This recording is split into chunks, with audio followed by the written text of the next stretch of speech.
Everyone, this is Nilima. మనం last class లో వచ్చేసి సిపిసి ఎగ్జామ్ ప్యాటర్న్ గురించి తెలుసుకుందాం. అయితే ఈ రోజు క్లాస్ లో వచ్చేసి సిసిఎస్ ఎగ్జామ్ ప్యాటర్న్ గురించి తెలుసుకుందాం. మీకు లాస్ట్ క్లాస్ లో చెప్పినట్లుగా సిపిసి అనేది కంప్లీట్ గా పర్సంటేజ్ మీద డిపెండ్ అయి ఉంటుంది అని చెప్పాను. అయితే ఈ రోజు క్లాస్ వచ్చేసి సిసిఎస్ అనేది కంప్లీట్ గా మార్క్స్ మీద డిపెండ్ అయి ఉంటుంది. సో ఆ మార్క్స్ అనేవి ఎలా ఉంటాయి అని అంటే, మనకి సిసిఎస్ ఎగ్జామ్ అనేది 400 మార్క్స్ ఉంటుంది.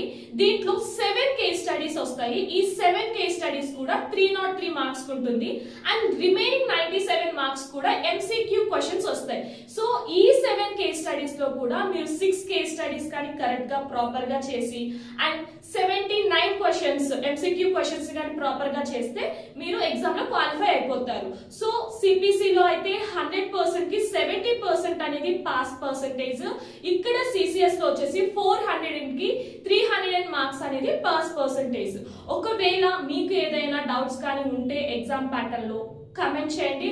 అండ్ దెన్ సిపిసి అనేది 2 అటెంప్ట్స్ ఉంటుంది, సిసిఎస్ అనేది ఓన్లీ 1 అటెంప్ట్ మాత్రమే ఉంటుంది. Thank you.